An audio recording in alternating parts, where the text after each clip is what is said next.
내일 비 올 확률이 49.9%라면 내일 비가 올까요? 안 올까요?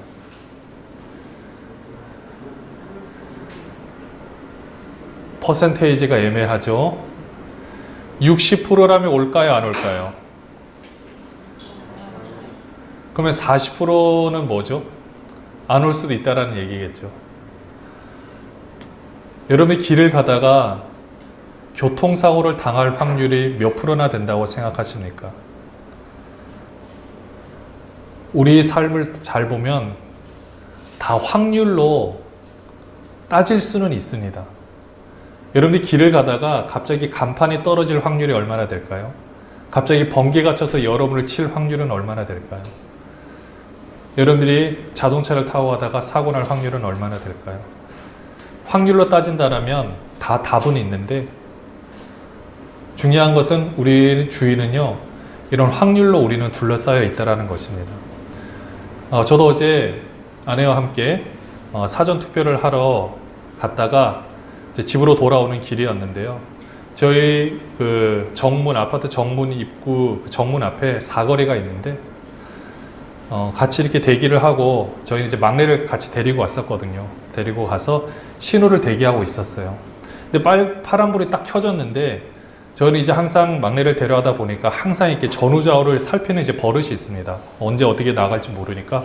근데 제가 딱 본 순간 SUV 한 대가 벌써 쫙 들어오고 있는 거예요. 근데 멈칫거리는 것 같더니 파란불인데 싹 지나가는데 저 막내 바로 오른쪽에 있던 사람이 그대로 차에 치였어요. 저 눈 딱 바로 앞에서. 물론 크게 다치진 않았지만 그래도 팔부터 돌아가면서 온몸이 다다다다 이렇게 부딪혔으니까. 근데 딱 그 순간에 제가 사실 이 말씀 그 전에 준비를 했는데 확률을 가지고 생각하고 있다가 교통사고 날 확률이 그렇게 많지는 않은데 사람 몸이 저희 눈앞에서 만약에 저희 막내가 튀어나갔으면 큰일 났을 거예요. 근데 딱 그 순간에 그 사람이 이제 전화를 하다가 나갔어요. 딱 다쳤는데 그거를 딱 보는 순간 이 확률이 몇 프로인지 모르겠지만 그거는 실제로 우리는 당했다라는 거죠. 여러분들 제가 어제 이 코로나19로 인해서 지금 참 많은 사람들이 고통을 받고 있는데 한번 그 확률 때문에 제가 어제 좀 데이터를 한번 검색을 해봤습니다. 10살부터 19살까지 이제까지 3월 5일까지 누적 확진자가 몇 명인지 아십니까? 57만 2,461명. 제가 이 봉급이 정확한지 모르겠는데 이게 누적에서 왔다 갔다 한 것 같은데요. 이 상황에서 중요한 것은 사망자는 1명. 그 다음에 0세부터 9세까지는 그 많은 인원이 있는데 사망자는 5명. 자, 제가 말씀드린 게 뭐냐면요. 우리 주위에 둘러싸고 있는 이 숫자가 우리한테 다가오는 의미가 굉장히 크다라는 것입니다. 물론 이건 이제 젊은 층의 나이고요. 나이가 점점 들어갈수록 사망자의 확률이 점점 높아지는 것을 보게 됩니다. 그래서 정말 조심해야 되는 것은 맞아요. 그런데 우리가 잘 보면은요, 여러분들이 아까 교통사고 나가 이제 그런 것을 한번 본 이후에 내가 교통사고 날까봐 신호등을 안 건너겠습니까? 여러분들이 혹시라도 가다가 간판이나 크레인이 넘어지는 것 때문에 여러분들이 다시는 나는 길을 걷지 않겠다라고 하실 겁니까? 그렇지는 않으시잖아요.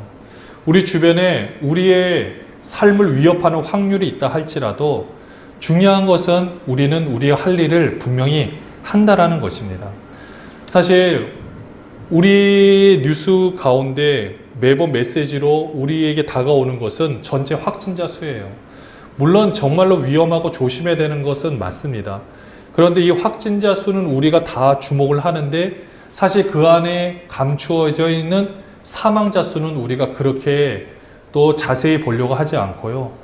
또 하나 안타까운 것은 이 코로나 확진자 수에 갇혀버린 다른 환자의 사망자 수라든지 다른 환자들이 어려움을 겪는 부분에 대해서는 우리가 거기에 대해서는 함께 체감을 하고 있지 못한다라는 거죠. 여러분들 지금 이제 중대재해처벌법이라고 이 대한민국에도 어떤 사고가 나게 되면은 이제 관리 감독을 소홀히 한 그 책임을 그 이제 경영자한테 묻는 이 법이 지금 실행되고 있습니다. 이것이 시행될 때 뭐 많은 이야기들이 있었는데요. 어쨌든 이 상황 가운데 여러분들 뉴스를 한번 보십시오. 이런 걸로 인해서 누군가가 사망을 하게 되면 한두 명이 사망한다 할지라도, 물론 그 생명이 너무나도 고귀한 생명이기 때문에 어느 생명 하나 안 죽냐 한 것은 없지만은 한두 명이 죽는 것도 많은 사람들이 다 그 언론에서 반응을 하고 다 보고 우리가 다 알고 있어요. 그러나 그 상황 가운데서 그 환경을 조성한 사람이 그 돈을 조금 더 아끼려고 한 만약에 악덕 기업주다. 그렇다면요. 지금 이 시대 가운데 눈에 보이진 않지만은 스스로 자신의 목숨을 끊는 사람들의 수는 사실 그렇게 죽는 사람들보다 훨씬 더 많다라는 것입니다. 평균 들여서 한 해에 이런 산업재해로 돌아가시는 분이 약 2,000명, 교통사고로 인해서 돌아가시는 분이 약 4,000명, 그 다음에 자살로 인해서 이 세상에서 생명을 다하는 사람은 13,000에서 15,000명. 적지 않은 숫자죠. 하루로 따진다 할지라도 약 50명 정도 되는 그 수많은 사람들이 계속해서 누적으로 본다라면 여러분들 이 인원이 결코 무시 못하는 인원입니다. 그리고 가족 한 사람이 그렇게 되면은 그 주변에 엄청난 영향력을 미치게 되거든요.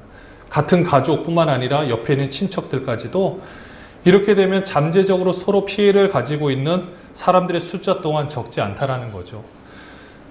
근데 우리는 그렇다라는 거예요. 이 모든 확률을 그리고 모든 숫자에 갇혀서 정말 내가 해야 될 일 그리고 내가 관심 가져야 될 일은 생각하지 못한 채 눈에 보여지고 나한테 내가 경험하는 것만 바라보고 있는 우리의 현실들이 있다라는 것입니다. 사실 그렇게 한 사람이 스스로 목숨을 끊는 것의 책임은 누가 져야 되겠습니까? 사실은 우리 모든 사회가 책임져야 되지 않겠습니까? 우리가 다 가해자인지도 몰라요. 우리가 서로 피해자이면서 가해자인지도 모릅니다. 우리 주위를 둘러싸고 있는 이 모든 확률들 우리에게 있지만은 우리는 그 확률 때문에 우리 일을 못하지는 않는다라는 거죠. 그럼 우리가 말씀의 그 주제를 바꿔서 한번 생각해 볼게요. 한 민족이 포로로 잡혀가 있다가 다시 독립할 수 있는 확률이 몇 프로나 될 것 같습니까? 이건 몇 프로인지 따질 수는 없을 것 같아요. 근데 성경에 보면 유일무이하게 등장한 한 나라가 이스라엘이라는 나라입니다. 이렇게 한 나라가 회복된다는 것은 거의 제로에 가깝다고 생각하셔야 돼요. 그런데 어떻습니까? 실제로 일어났어요. 한 나라가 회복이 되었습니다. 한 나라가 돌아왔어요. 이것을 보여주는 한상이 오늘 말씀 가운데 있는 겁니다. 에스겔 37장 1절 우리가 읽으셨던 이 본문 내용에 보면 하나님께서 이 에스겔을 통해서 환상을 보여주시는 거예요. 아직 일어나지는 않은 겁니다. 근데 이렇게 될 거라는 거예요. 근데 이 환상을 믿는다는 것이 쉽지는 않습니다. 우리가 한번 그런 마음으로 이 상황을 놓고 이걸 그냥 우리 상황을 놓고 한번 우리가 이 말씀을 읽었으면 좋겠어요. 나에 있는 상황에서 이것을 하나님께서 어떻게 회복시킬 것인가? 회복시킬 수 있으신가? 이런 관점으로 우리의 모습을 본다라면 조금 더 실감나게 이 말씀을 읽으실 수 있을 겁니다. 37장 1절 한번 보시면요. 같이 읽어볼게요. 여호와께서 권능으로 내게 임재하시고 그의 영으로 나를 데리고 가서 골짜기 가운데 두셨는데 거기 뼈가 가득하더라. 이 골짜기에 뼈가 가득하다라는 것은 그냥 무덤이라는 거죠. 이거는 이제 우리 상황에서는 좀 이해가 되지 않을 수 있겠지만은요. 이 이스라엘의 이 상황상은 보통 무덤은 보통 이제 평토장, 그냥 사실은 무덤이 따로 존재하기보다는 돌무덤은 좀 부자들이 묻히는 무덤이고요. 그냥 일반 보통 백성들은 그냥 평토장이라고 해서 땅에 그냥 묻고 살짝만 이렇게 칠을 해놓습니다. 그래서 예루살렘에서 큰 행사가 있게 되면은요, 이런 무덤을 혹시라도 순례객들이 밟으면요, 어떻게 되느냐, 제사를 못 드려요. 그래서 그 위에 막 회를 칠해요. 하얗게. 그래서 여기는 무덤이니까 지나가시오라고 표시를 합니다. 그래서 예수님께서도 회칠한 무덤이라고 표현하는 게 그런 거에서 나오는데요. 이렇게 골짜기 가운데 뼈가 가득했다라는 것은 뭐 공동묘지나 뭐 하여튼 여러 가지 상황 때문에 이런 뼈들이 있는 거겠죠. 근데 근데 여러분들 그런 뼈가 가득한 그곳이 얼마나 음산하고 얼마나 분위기가 안 좋겠습니까? 근데 심지어 보니까요, 2절 말씀에 보니까 그 뼈도 어떠느냐, 나를 그 뼈 사방으로 지나가게 하시기로 본즉 그 골짜기 지면에 뼈가 심이 많고 어떻다고 했습니까? 아주 말랐다라고 했습니다. 딱 봤을 때 희망이 없어 보이는 거. 그 뼈가 오래됐다라는 거. 말랐다는 게 뭡니까? 그대로 방치되어 있는 채 오래되었다라는 거죠. 관리도 되지 않는 거고, 그것 가운데 소망을 찾기가 쉽지 않을 것 같습니다. 그러면 이 상황에서 하나님께서 에스겔에게 말씀을 하세요. 37장 3절에 보시면은 같이 한번 읽어볼까요? 그가 내게 이르시되 인자야 이 뼈들이 능히 살 수 있겠느냐 하시기로. 여기까지 보겠습니다. 자, 지금 하나님께서 여러분에게 물어보신다고 할게요. 지금 우리 주변에 다 뼈들로만 가득해요.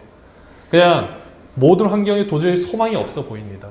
이런 상황에서 인자야 이 뼈들이 능히 살 수 있겠느냐라고 여러분에게 물어보시면 여러분은 뭐라고 답을 하시겠습니까? 이게 만약에 여러분의 환경이라고 한번 생각해 보십시오. 그 다음에 여러분의 자녀, 또 여러분들이 생각하는 여러 가지 그 힘든 부분들이라고 한번 생각해 보십시오. 이렇게 됐을 때 하나님께서 여러분에게 이 뼈들이 너의 상황이 다시 회복될 수 있을 것 같으냐? 너의 상황이 새롭게 될 수 있을 것 같으냐? 너의 자녀가 주님께로 돌아올 수 있을 것 같으냐? 너희 부모님이 주님께로 돌아올 수 있을 것 같으냐? 너의 모든 상황들이 다시금 회복될 수 있을 것 같으냐? 라고 물어보신다라면 여러분은 뭐라고 답을 하시겠습니까? 이때도 확률로 답을 하시겠습니까? 내가 그 확률을 아무리 계산해봐도 답은 나오지 않는 것 같습니다. 라고 말씀하시겠습니까? 어떤 것 같습니까? 우리 주위를 둘러싸고 있는 것은 모든 것은 사실 확률로 다 내릴 수는 있습니다. 숫자는 거짓말을 하지 않아요. 숫자를 가지고 노는 사람이 거짓말을 하는 거지 모든 것은 정확합니다. 그런데 우리는 그 정확한 것 때문에 질의 겁을 먹고 오히려 수학적으로 발달하는 그 우리의 지성적 사고로 인해서 이것은 확률적으로 일어날 수 없는 거다라고 우리는 미리 제안하지 않습니까? 저희가 가끔 이제 아이들하고 소풍을 간다라고 하면은요, 어디 갈까라고 제가 전날 이렇게 물어봐요. 그러면 딱 저희 반에 뭐라고 하는지 아십니까? 오늘 우리 제주도 가자고.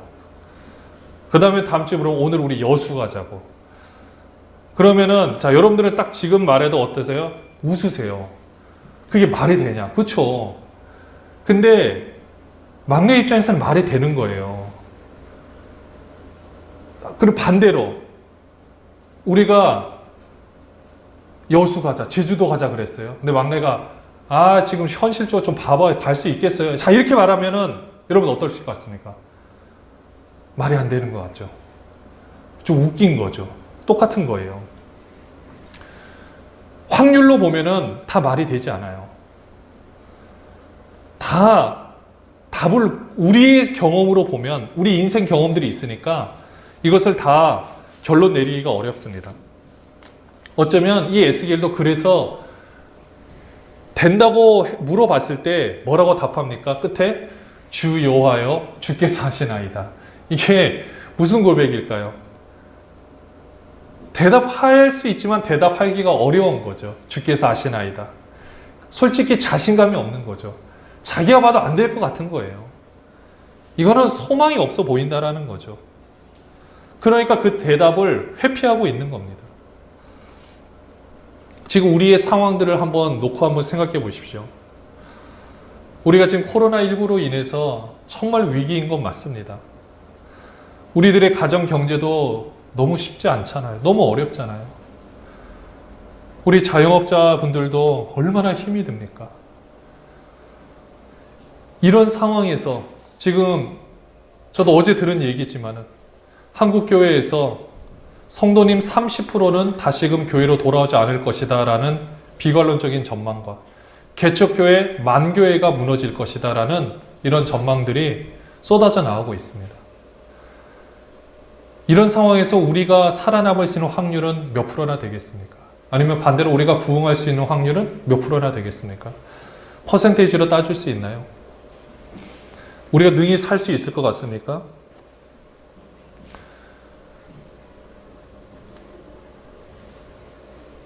여러분들 어떠신 것 같습니까? 이런 상황에서 우리의 믿음이 더 성장하고 가정이 더 건강해질 수 있을 것 같습니까? 우리도 답을 딱 선뜻 내리기가 쉽지가 않다라는 거죠.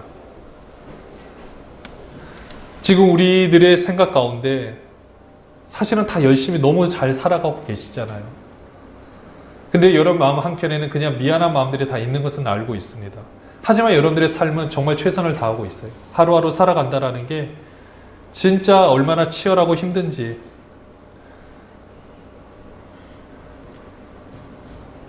그런 생각도 들어요. 무엇을 더 어떻게 열심히 하면은 뭔가 좀 새롭게 될까? 이런 생각이 들 때도 있습니다. 근데 중요한 것은요, 이 에스겔 선지자하고 지금 우리가 답을 못 내리는 우리들의 공통점이 뭔지 아십니까? 살리냐 못 살리냐를 우리 힘으로 할 수 있느냐 없느냐로 생각하고 있기 때문에 답을 못 하는 거예요. 우리의 경험으로 판단을 하려고 하니까 못 하는 겁니다. 할 수가 없는 거예요. 그럼 어떻게 하느냐? 물론 저도 이 본문을 가지고 제목을 정하면서 확신이 섰다가도 이게 참 될까라는 생각 때문에 안 서기도 했다가도, 한편으로는 이 고민 때문에 제가 이 본문을 가지고 설교를 할 자격이 있는가 생각이 들었다가 지웠다가 다시 썼다가 심각하게 생각을 하게 됐는데요. 왜냐, 저도 확률을 매길 수가 없겠더라고요. 제 인생인데도, 그리고 우리 교회인데도 몇 프로 확률을 제가 심지어 제 아내에게도, 우리 자녀들한테도 말을 해줄 수 없겠더라고요. 기약이 없는 거니까. 근데 그게 다 우리들의 생각이라는 거죠. 그렇지 않습니까? 근데 이 4절 말씀에 답이 있더라고요. 같이 한번 읽어볼까요? 또 내게 이르시되 너는 이 모든 뼈에게 대언하여 이르기를. 우리 다시 한번 읽어볼게요. 어떻게 한다고요? 대언하여 이르기를 너희 마른 뼈들아 여호와의 말씀을 들을지어다. 대언이에요. 답은 대신해서 말씀하는 겁니다.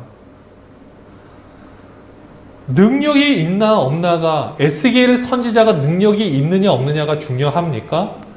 그가 말을 제대로 하냐 안 하냐가 중요합니까? 그 말 속에 능력이 있는가 없느냐가 중요합니까? 에스겔이 그 말에 책임을 져야 되나요? 아니면 대언으로 하나님이 그 책임을 지시는 거겠습니까? 하나님이 책임을 지시는 거고 하나님이 말씀하신다라는 거죠. 너희가 살아나리라. 이 말씀은 에스겔이 하나님의 말씀을 그대로 대언해서 전할 때 그 역사가 일어난다라는 겁니다. 일어나지 않아도 에스겔의 책임은 아니다라는 거죠. 적어도 에스겔은 파수꾼으로서 하나님의 말씀을 전해야 되는 상황에서 최선을 다해서 전했다라는 것입니다. 우리 사역자들, 그리고 수많은 이제까지 사역을 하신 모든 분들이 생각할 때 우리는 현재의 결과를 가지고 내가 능력이 있느냐 없느냐, 왜냐하면요, 기독신문이나 다른 신문을 봐도 그거 보면은 기도원이나 이런 데 사람들이 이렇게 몰리는 쪽 보면은 다 예언의 능력 이렇게 말씀들을 하고 있는데, 그럼 우리는 그게 없어서 그런 열매들이 없는 건가라는 생각이 들 때가 있거든요. 근데 그것이 중요한 게 아니죠. 우리가 무엇을 외치느냐, 그 다음에 우리에게 능력이 있느냐, 이것 때문에 자괴감을 가지고 없어서 자괴감을 가지는 것이 중요한 것이 아니라 우리는 하나님의 말씀을 대언하는 것. 우리 교회도 그러면 무슨 역할을 하는 거냐? 하나님의 모습을 대신해서 보여주는 역할을 하면 된다라는 것입니다. 그게 우리의 사명이라는 거죠. 우리가 해야 될 부분은 바로 거기까지겠더라고요. 사실 우리가 지금 이 자리에 여러분들 우리가 앉아 계시는 이유가, 여러분을 생각하셨을 때는 이렇게 생각하실 수 있습니다. 내가 그냥 헌신했으니까 여기 있겠다. 물론 어느 정도는 맞는 이야기일 수도 있겠지만, 사실은 여러분들이 눈에 보이진 않지만은 이 하나님의 말씀이라는 부분이 강단에서 선포되는, 대언되는 이 메시지를 통해서 내가 알게 모르게 나의 전인격적으로 나를 움직여가고 있는 힘이 되고 있다는 거예요. 여러분들이 참 힘들고 어려운 순간 가운데도 그럼에도 불구하고 내가 여기 있을 수 있다는 것은 하나님께서 허락하신 이 방법들을 통해서 그 말씀의 은혜의 방편을 통해서 내가 이 자리에 서 있을 수 있다는 것입니다. 우리가 착각하지 말아야 될 게 바로 그런 거예요. 여러분들이 먹는 음식물 소화가 어떻게 되는지 모든 과정을 여러분들이 다 아십니까? 그것을 화학식으로 원래 다 쓸 수가 있어요. 내 몸이 먹는 이 성분을 어떻게 효소화돼서 어떻게 모든 성분으로 가는지가 그것이 내 세포 속에서 영양분으로 만들어져서 이 아미노산들이 결합이 돼가지고 각 단백질을 이루어서 각 곳으로 다 퍼져나가는 이 모든 것들을 우리가 수학식으로 쓰고 화학식으로 쓰고 내가 다 이해해야만 여러분들에게 몸에 영향을 미칩니까? 아니면 그냥 음식물을 먹으면 자동적으로 영향이 미칩니까? 먹으면 되는 거예요.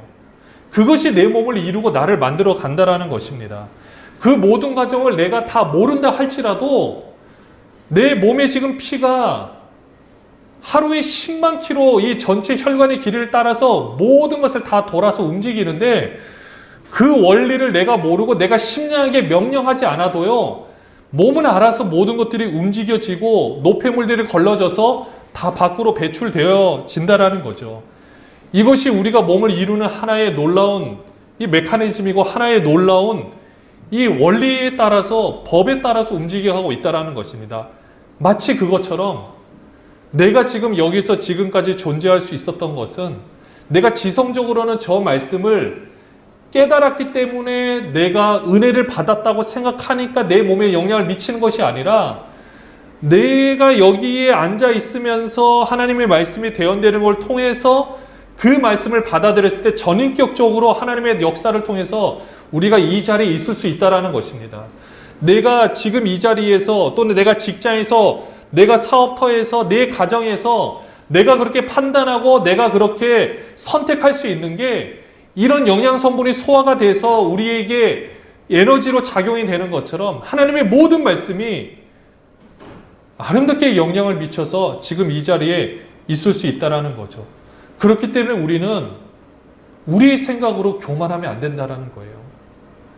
이거는 저도 해당되는 말씀입니다. 제가 살아오면서 평가를 했던 그 수많은 상황들의 모습들 가운데 그게 얼마나 교만하고 얼마나 하나님 앞에 그것이 큰 죄악인지 아십니까? 내 주위의 모든 사람들은 다 교사인 거예요. 진짜 심지어 행악자들조차도 여러분들 우리가 그 사람들보다 훨씬 더 낫다고 생각하십니까? 우리 주위에 우리를 둘러싸고 있는 모든 환경들 가운데 있는 그 사람들이 우리가 손가락질하는 사람들이 다 우리보다 못한 사람입니까? 우리가 우리 모습을 하나님의 말씀으로 정확하게 해부해서 보면 진짜 하나님의 은혜로 우리가 이 자리에 있을 수 있는 거지 그 사람들보다 나아서 있는 것이 아닙니다. 이것을 깨닫는 것이 시간이 걸릴 수는 있겠지만 이런 모습으로 보니 내가 이제까지 지겹다 또는 이 말도 안 되는 교만한 마음으로 판단했던 우리 주위의 모든 상황들이 하나님께서 그 선포된 대언의 말씀을 통해서 나를 이 자리에 세워주셨구나 이것을 깨달을 수가 있게 되는 거죠. 여러분들은 어떠십니까? 아직도 모든 것을 판단해서 그것을 가지고 확률적으로 다 계산해서 분석하고 계십니까? 여러분들 그렇게 하셔도 괜찮습니다. 다만 그렇게 하시면서 정말 붙잡아야 될 것을 놓치면 안 된다는 거죠. 그것이 문제인 것 같습니다.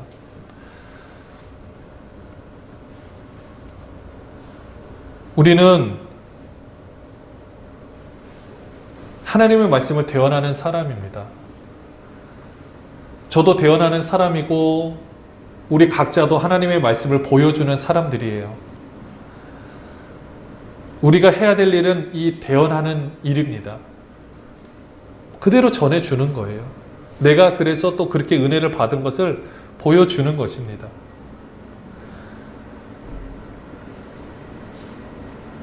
그래서 5절에 어떻게 되는지 아십니까? 대언을 하게 되면 하나님께서 이런 약속을 해주셨어요. 같이 읽어볼까요? 주 여호와께서 이 뼈들에게 이같이 말씀하시기를 내가 생기를 너희에게 들어가게 하리니 너희가 살아나리라. 네, 그렇습니다. 생기가 들어가는 거예요. 하나님의 성령의 역사가 들어가는 것입니다. 그러면 정말로 우리가 살아나게 되는 거예요. 여러분, 이 세상에 많은 사람들이 교회를 욕하고 있긴 합니다. 근데 그 말은요, 우리가 같이 욕하면 안 되죠. 왜 그러냐면 교회를 욕한다는 것은 그래도 이 마지막 보루가 교회인데 너네마저 그러면 어떻게 하니? 라는 안타까운 울음의 메시지가 들어가 있는 거거든요. 이 모든 상황들 가운데서 우리를 향하여 손짓하는 것은 너희들만큼이라도 마지막 보루가 되어주기를 원했는데 라는 이 마음들이 그 안에 들어가 있는 겁니다. 여러분들, 부모가 자녀를 봤을 때, 자녀가 잘못된 길을 갔을 때 얼마나 안타까워해서 웁니까? 이런 모든 상황들처럼 우리의 이 상황들이 오늘 에스겔 선지자를 통해서 하나님께서 말씀하시는 것은, 에스겔을 물어보고 새로운 말씀하시는 것은 마치 그 부모가 자녀를 바라보는 마음처럼 우리에게 이제 말씀하시는 것 같습니다. 우리가 어떻게 되느냐? 살아날 수 있습니다. 그때와 모든 상황들은 우리는 다 알 수는 없어요. 그렇지만은 일단 우리가 증거입니다. 여러분들 한번 생각해 보십시오. 여러분들의 삶의 지금 현실이 얼마나 힘듭니까? 그런데 여러분 지금 잘 살아 계시잖아요. 그렇지 않습니까? 여러분들 그래도 그 와중 가운데서 얼마나 멋있게 지금 잘 감당하고 계십니까? 그게 기적 아닌가요? 지금 우리가 이렇게 살아갈 수 있다는 게 확률적으로 몇 프로나 될 것 같습니까? 적어도요, 그냥 제 인생만 봐도 제가 살아오는 이 과정 가운데서 지금 살아있을 확률보다 살아 없을 확률이 더 높지 않을까라는 생각을 합니다. 혼자 제 생각으로는요. 그런데 하나님의 은혜로 제가 지금 이 자리에 서 있을 수 있다라는 거죠. 사랑하는 여러분들, 이 코로나19라는 상황이 참 어렵기는 한데요. 새로운 출발이라고 생각했으면 좋겠습니다. 우리가 이제 20주년이에요. 20주년하고 좀 이제 지났는데 우리가 사실 또 새로운 출발이라고 생각합니다. 항상 모든 것은 그런 것 같아요. 여러분의 인생이 오늘 하나님께서 사시는 하루라는 사이클을 통해서 새로운 출발을 하실 수 있도록 해주셨습니다. 오늘 아침에 해가 떴고 오늘 하루의 삶을 살아가잖아요. 이따가 우리 하루 인생을 마무리하고 여러분들 주무실 겁니다. 근데 그 다음날 못 깨어나면요, 오늘이 끝인 거예요. 근데 또 일어나면 또 새로운 생명을 주신 거잖아요. 또 그렇게 살아가는 것처럼 이 새로운 출발 할 수 있는 이 마음을 우리에게 주셨다 생각하시고, 이제는 우리가 어떻게 되느냐, 오늘 마지막 14절에 보시면은 5절 6절 넘어가고 14절에 보시면은 같이 한번 읽어볼까요? 내가 또 내 영을 너희 속에 두어 너희가 살아나게 하고 내가 또 너희를 너희 고국 땅에 두리니 나 여호와가 이 일을 말하고 이룬 줄을 너희가 알리라. 여호와의 말씀이니라. 하나님께서 분명히 이렇게 인도하여 주실 줄로 믿습니다. 당장 내일 아침에 우리의 경제 상황이 하루아침에 변하지는 않을 거예요. 그러나 우리가 이것을 바라보는 이 시각이 분명히 변하게 될 것이고, 무엇보다 하나님이 나와 함께 하신다는 것을 우리가 바라볼 수 있다라면 여러분들의 삶이 훨씬 더 풍요로워질 거고요. 또 그런 우리들의 삶을 통해서 우리는 많은 사람들에게 하나님의 모습을 대신해서 보여주는 역할을 감당할 수 있을 것입니다. 우리가 할 일은 대언입니다. 나머지 책임은 하나님께서 하세요. 그러니까 우리가 살리는 것이 아닙니다. 하나님이 오늘 우리에게 말씀하세요. 너희가 살아나리라. 오늘 이 말씀을 먼저 우리에게 전했으면 좋겠고요. 우리 주위에 있는 사람들에게도 힘들고 어려운 상황이지만 그래도 하나님께서 분명히 살게 하실 것을 기대하며 나갈 수 있는 저와 여러분이 되시기를 주님의 이름으로 축원합니다.